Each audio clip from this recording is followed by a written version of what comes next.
Selamat pagi anak-anak semua. Bagaimana kabarnya? Baik. Sebelum kita memulai pembelajaran kita pada pertemuan kali ini, lebih baik kita berdoa terlebih dahulu. Kepada ketua kelas, Ibu silakan untuk memimpin doa.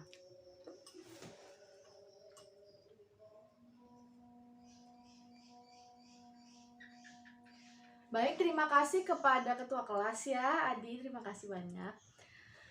Baik, sebelum memulai pembelajaran, Ibu akan mengabsen terlebih dahulu. Siapakah yang tidak hadir pada pertemuan kita kali ini? Ketua kelas, siapa yang tidak hadir anggotanya?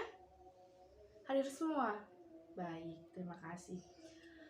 Baiklah anak-anak semua, pada pertemuan kali ini kita akan membahas mengenai laporan hasil observasi. Nah, sebelum kita memulai pembelajaran kita mengenai laporan hasil observasi, Ibu akan meminta kalian untuk membuka buku terlebih dahulu. Silakan buka buku bahasa Indonesianya. Buka pada halaman 57. Iya, silakan dibuka, dibaca, dan dipahami terlebih dahulu mengenai teks laporan hasil observasi ya. Silakan anak-anak semua. Nah, setelah kalian semua membaca dan memahami mengenai teks laporan hasil observasi, Ibu akan memberikan beberapa pertanyaan dasar kepada kalian semua ya. Seperti setelah kita melakukan observasi, biasanya hal apa yang akan kita lakukan? Ayo, siapa yang bisa jawab? Tunjuk tangannya. Kok nggak ada sih? Ayo, siapa? Ayo, nggak apa-apa, berani. Nggak apa-apa, salah nggak apa-apa kok. Ayo, siapa yang berani? Iya, Sinta. Ayo, silakan. Apa itu? Apa yang kita lakukan setelah kita melakukan observasi? Biasanya hal apa yang kita lakukan?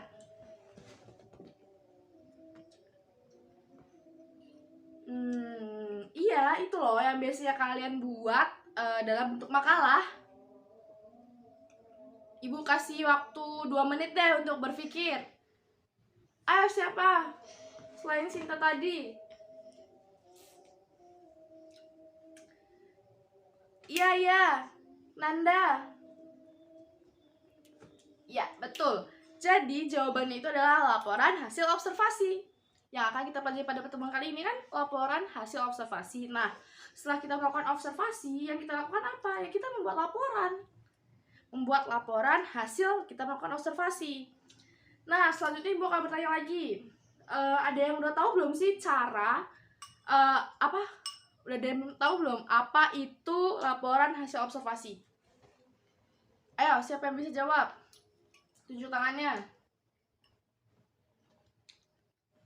Iya, nih dia, silakan. Masa ada tadi cewek semua, cowoknya mana sih? Ya, silakan nih dia jawab. Ya, mengapa sih nih dia mengatakan demikian? Coba nih dia jelaskan kembali apa sih nih dia maksud itu?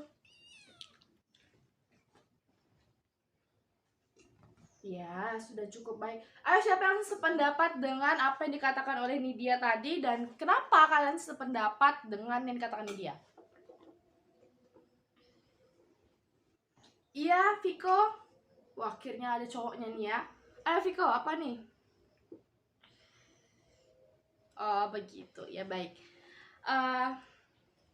Sudah cukup benar, namun Ibu akan menjelaskan secara lebih tepat ya mengenai laporan hasil observasi itu.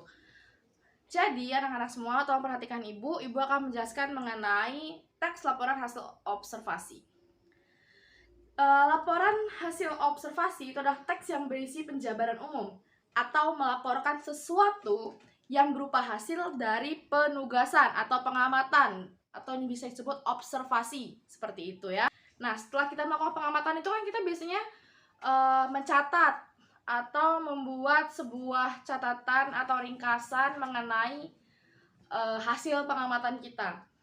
Nah, hasil dari pengamatan itu yang kita sebut sebagai laporan atau hasil, atau biasa kita katakan sebagai buatan atau makalah, atau kita kita biasa sebut sebagai jurnal seperti itu. Apa sih tujuan dari kita melakukan laporan hasil teks observasi ini? Ayo, siapa yang bisa membantu Ibu? Ya, Sinta, silakan bantu Ibu. Apa tujuan dari kita membuat teks laporan hasil observasi? Iya, sudah cukup benar. Viko, silakan bantu Ibu. Apa tujuan dari kita membuat laporan hasil observasi? Iya.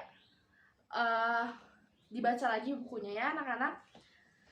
Jadi, tujuan dari kita membuat laporan hasil observasi adalah pertama, kita mengatasi persoalan. Persoalan apa, Bu? Ya, persoalan yang kita lihat dari observasi kita, seperti kok dalam tanaman ini tumbuh jamur ya, kenapa ya? Nah, seperti itu. Itu adalah contoh untuk kita mengatasi persoalan. Kita akan dibantu oleh orang untuk membuat atau melakukan pencegahan supaya jamur itu tidak terus berkembang, seperti itu. Lalu kita dapat menemukan teknik atau cara terbaru. Kita dapat melihat atau membuat cara terbaru dalam mengatasi jamur, seperti itu. Lalu kita dapat mengambil keputusan yang lebih efektif karena kita telah melakukan penelitian atau observasi. Lalu kita dapat melakukan pengawasan atau perbaikan. Nah, hal ini juga utama untuk kita karena kita dapat melakukan perbaikan-perbaikan terhadap langkah-langkah yang telah kita lakukan, kekurangan, kelebihan, seperti itu. Lalu kita dapat mengetahui perkembangan suatu permasalahan. Ini juga utama ya anak-anak semua, karena dari kita mengetahui atau kita membuat laporan hasil observasi, secara tidak langsung kita telah mengetahui perkembangan masalah yang terjadi pada objek yang kita lakukan observasi ini. Seperti tadi Ibu bilang, kita membuat observasi terhadap jamur, itu akan menjadi suatu permasalahan. Kenapa jamur itu bisa tumbuh? Kenapa jamur itu ada? Seperti itu ya. Selanjutnya, struktur dari laporan hasil observasi. Sinta, tolong bantu Ibu. Silakan dibaca bukunya, tidak apa? Iya, benar. Siapa lagi ya? Ketua kelas deh, coba. Ayo, apa strukturnya? Baik, sudah cukup benar. Jadi, strukturnya itu terdapat pernyataan umum yang berisi keterangan umum subjek yang dilaporkan. Keterangan umum ini ya seperti yang kita laporkan, seperti jamur ini, itu kita kasih tahu jamur itu begini. Jamur itu masuk ke dalam begini, seperti itu ya. Lalu ada deskripsi bagian yang mengandung rincian hal-hal yang dilaporkan, seperti jamur itu tumbuhnya karena apa? Jamur itu berada di titik yang mana? Seperti itu. Lalu berisi simpulan yang mengandung ringkasan umum hal yang... Nah, setelah kita mengetahui apa itu teks laporan hasil observasi, tujuan, struktur. Nah, selanjutnya kita mengetahui sifat dari laporan hasil observasi tersebut. Apa sih sifatnya? Ibu akan jelaskan ya. Sifat yang pertama, informatif. Apa itu informatif? Informatif itu menyajikan atau memberikan informasi. Secara tidak langsung kita menjelaskan mengenai struktur atau kaidah-kaidahnya, seperti kita memberikan informasi bahwa ternyata di dalam tempe jika terlalu lama itu akan berjamur, seperti itu. Lalu kita juga dapat memberikan komunikatif agar isi laporan mudah dimengerti. Kita menjelaskan secara rinci, secara detail mengenai struktur dari hasil observasi yang kita berikan. Lalu yang terakhir adalah objektif, harus faktual karena disusun berdasarkan penjabaran fakta dan informasi. Nah, hal ini kita harus lakukan secara langsung, tidak bisa tidak.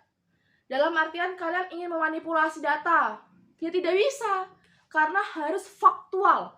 Atau secara langsung kalian lakukan, kalian uji coba, kalian perbuat, seperti itu ya. Baik anak-anak semua, setelah itu kita akan membuat diskusi kelompok. Untuk kelompok 1, 2, dan 3, itu terdiri dari 5 orang peserta, 5 anggota. Untuk ketua kelas silakan dibagi. Kita akan mengadakan diskusi mengenai laporan hasil observasi. Jadi setelah itu Ibu akan memberikan penugasan juga kepada kalian untuk membuat laporan hasil observasi. Kita akan menentukan apa saja yang akan kita observasi, baik. Begitu ya. Silakan kepada ketua kelas untuk dibagi kelasnya menjadi 3 kelompok ya. Nah, karena sudah dibagi oleh ketua kelas, jadi Ibu akan meminta kelompok 1 membahas mengenai pertumbuhan jamur di tempe. Yang kedua, Ibu akan meminta kalian melakukan observasi pada pertumbuhan tanaman. Yang ketiga, Ibu akan meminta untuk melakukan observasi pada pertumbuhan kecambah ya. Jadi setelah itu kita akan berdiskusi pada pertemuan yang akan datang. Ibu minta kalian membuat laporan hasil observasi dari yang telah kalian lakukan. Silakan dalam bentuk video sebagai penambahan nilai, tidak apa, dalam bentuk video dan juga dalam bentuk hard atau dalam bentuk makalah. Seperti itu ya anak-anak. Untuk tugas dikumpul pada hari Selasa pertemuan yang akan datang. Kita akan bahas kembali mengenai laporan teks hasil observasi. Seperti itu ya, sudah catat tadi untuk tugas-tugasnya. Baik, harus sesuai dengan kaidah penulisan laporan hasil observasi ya. Seperti yang sudah kita bahas tadi. Baik, anak-anak semua. Untuk pertemuan kali ini akan Ibu akhiri sampai di sini. Untuk tugas jangan dilupa deadline-nya atau tenggatnya adalah hari Selasa pada pertemuan kita yang akan datang ya. Baik anak-anak semua, untuk menutup atau mengakhiri pertemuan kita pada kali ini, Ibu ucapkan terima kasih kepada kalian semua yang telah bersemangat mengikuti pembelajaran kita pada pertemuan kali ini. Ibu akhiri, baik kita berdoa terlebih dahulu ya. Berdoa, dimulai. Berdoa, selesai. Baik, terima kasih anak-anak semua. Sampai jumpa di pertemuan yang akan datang. Selamat siang.